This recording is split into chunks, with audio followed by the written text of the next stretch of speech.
The 17th Amendment. Did direct election of senators break America? Upsetting the fragile founding balance of federal versus state authority. In 1913, America made the biggest change to its government structure since the Constitution was written in 1787.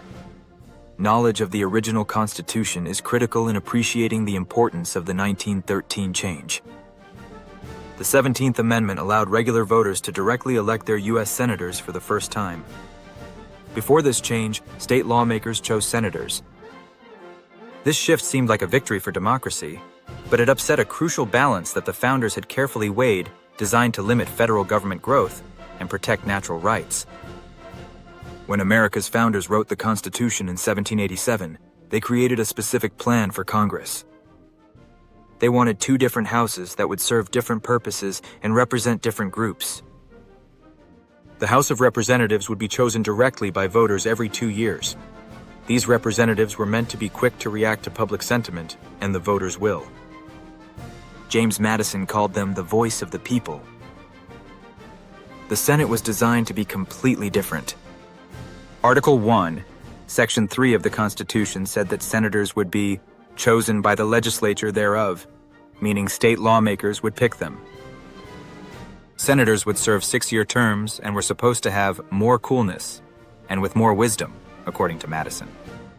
In Federalist 62, James Madison explained that having state legislatures choose senators was recommended by giving to the state governments such an agency in the formation of the federal government as must secure the authority of the former and may form a convenient link between the two systems. Here's Madison's thoughts from Federalist 62 translated into 21st century English. This approach is recommended because it gives state governments a role in creating the federal government, which ensures that states maintain their authority and creates a useful connection between the state and federal systems. Madison identified several specific benefits that a properly designed Senate would provide to the American system. First, a check against government corruption, since the Senate, as a second branch of the legislative assembly, distinct from and dividing the power with a first, doubles the security to the people by requiring the concurrence of two distinct bodies. Second, protection against mob rule. The Senate would protect against the dangers of mob rule, which Ben Franklin had described as two wolves and a lamb voting on what to have for dinner.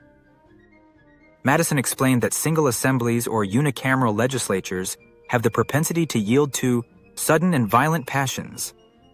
So having two chambers inhibits rash or hasty government conduct. The Senate, being smaller and serving longer terms, would be more resistant to dangerous impulses. Third, legislative expertise. Madison argued that many legislative mistakes came from lawmakers who lacked knowledge about complex issues. He believed senators, serving longer terms, would have better acquaintance with the objects and principles of legislation. Fourth, government stability. Madison saw the Senate as providing stability in a system where the House changed rapidly. Madison warned that unstable government would have terrible consequences. Most importantly, senators were meant to be ambassadors for their states. They were supposed to protect state governments from federal power grabs. If Congress tried to pass a law that would hurt a state, that state's two senators would be there to stop it because they needed to keep their state government happy to keep their jobs. By the late 1800s, problems had developed with this system. The Gilded Age was famous for corruption, and Senate seats were being sold. Rich people and big companies could bribe state politicians to get their friends elected to the Senate. The worst example happened in 1899 with Montana's Copper King, William A. Clark. He was caught bribing people for his Senate seat with bribes up to $100,000. The Senate refused to seat Clark based upon the bribes. There were other perceived problems beyond corruption. In some states, legislators would deadlock on choosing senators so that they were unable to choose anyone. These standoffs could last for years, leaving states with no representation in the Senate. Delaware once had an empty Senate seat for 4 years because lawmakers couldn't agree on anyone. To try to fix these problems, states started experimenting with several different approaches. Primary elections. Some states held popular votes to show who voters wanted. In some states, lawmakers promised to honor these results, though they weren't legally required to do so. In other states, legislative candidates had to pledge whether they would vote for the people's choice or make their own decision. This put enormous pressure on legislators to follow the popular vote. Legal requirements. Some states passed laws requiring their lawmakers to vote for whoever got the most popular votes, essentially turning the legislative vote into a formality. The Oregon system.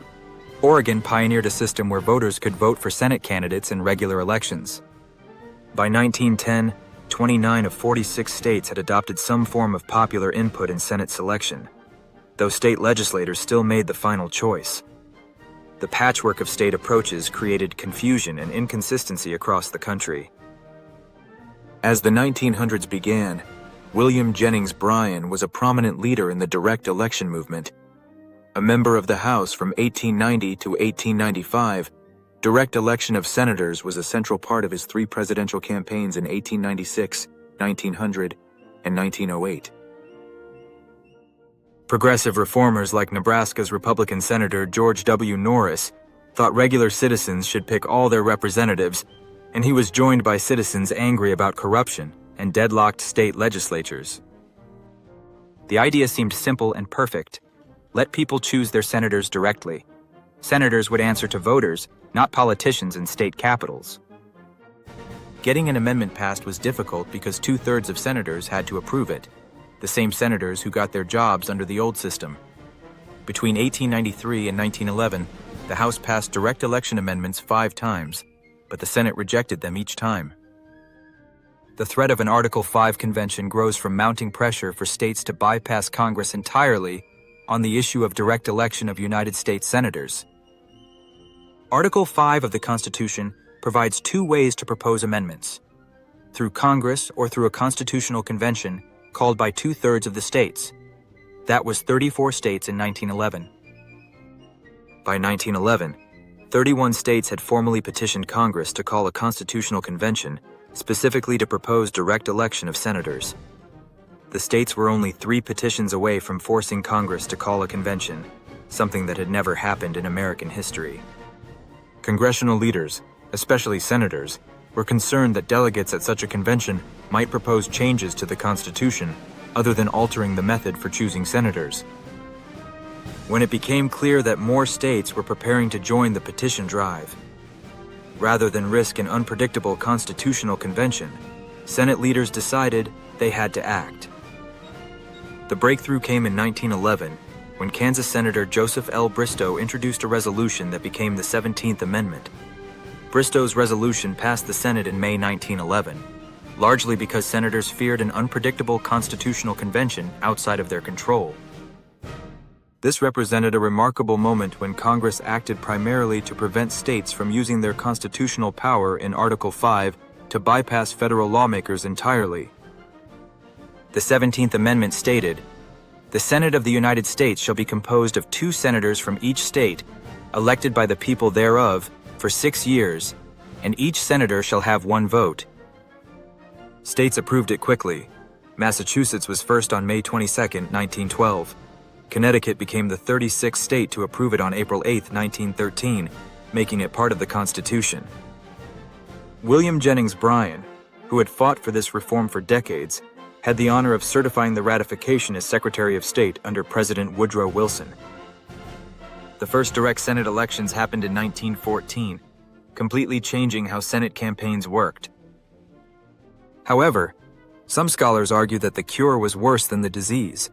In rushing to fix corruption, they may have accidentally knocked down a load-bearing wall of the entire government system.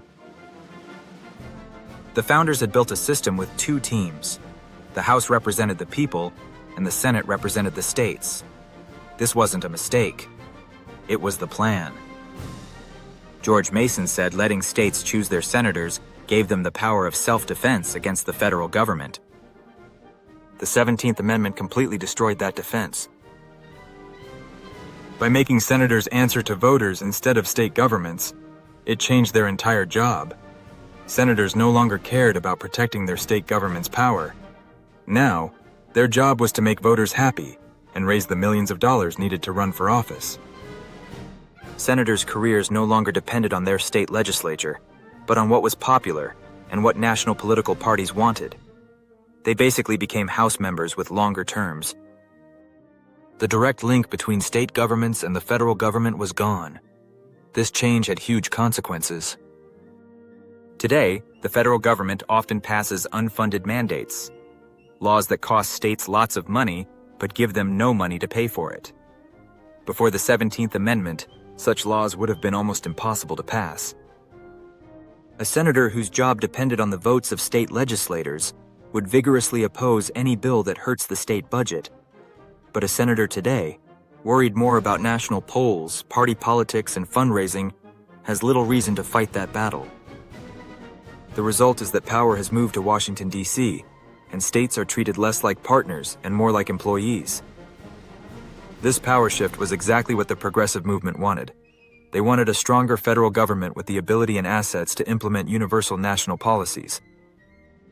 When combined with the 16th Amendment, which created the federal income tax also in 1913, the federal government now had both the political power and the money to grow as big as it wanted. The one safeguard built into the Constitution designed to stop consolidation of power in Washington, the Senate appointed by state legislatures, had been removed from the system. The Senate's job of approving federal judges was designed assuming senators would be chosen by state lawmakers. This meant senators would approve judges committed to limited federal power and protecting state sovereignty. With direct election, senators became agents of the federal government rather than state governments. Now senators have reasons to confirm judges who favor expanded federal authority. Both presidents, who nominate judges, and senators, who vote on the president's nominations, answer to the same voters, many of whom seek federal solutions to problems. Expanded federal power makes senators more important and influential. Thus, senators have incentive to grow the federal government. Senators no longer face pressure from state lawmakers to protect states from federal domination. This has been clear in judicial confirmations since 1913. The Supreme Court has approved dramatic expansion of federal power because the Senate confirms justices who support broad federal authority. The 17th Amendment did eliminate the most obvious corruption schemes, where Senate seats were literally for sale in state capitals.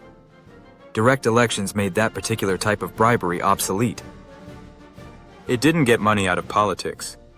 Instead of bribing a few dozen state politicians, special interests now pour billions into lobbying and campaign donations. The effects of the 17th Amendment continue to create debate among scholars and politicians. Now, through campaign contributions, super PACs, and lobbying work, funds go either directly to senatorial campaigns or indirectly through various avenues, instead of being spread among state legislators.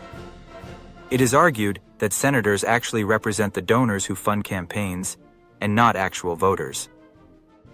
Critics also assert that the amendment helped the federal government grow too powerful and weaken state authority. They point to the steady growth of federal programs and regulations that probably would have faced more Senate opposition under the old system. Supporters say direct election made the Senate more responsive to the people. Of course, in the original Constitution, the Senate was not designed to be responsive to the people.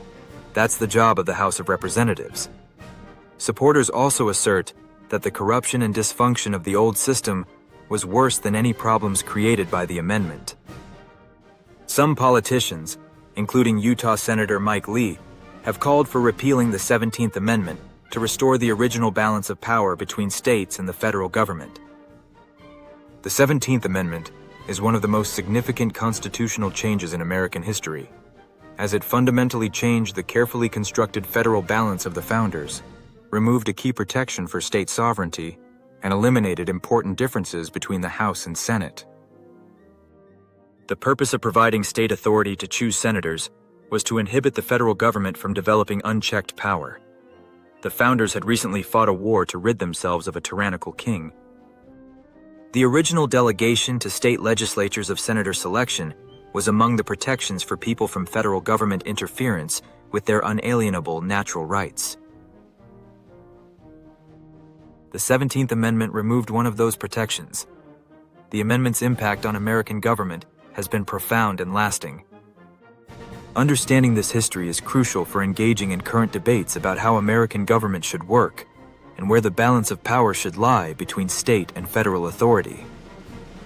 Remember, the point of American federalism is to create a government strong enough to be able to protect its citizens, but limited to not endanger freedom. Did the 17th Amendment break the federal system by silencing the states? Share your thoughts in the comments below. Sure, like and share this video. Hit the subscribe button and help combat constitutional illiteracy. It is knowledge crucial in protecting our freedoms,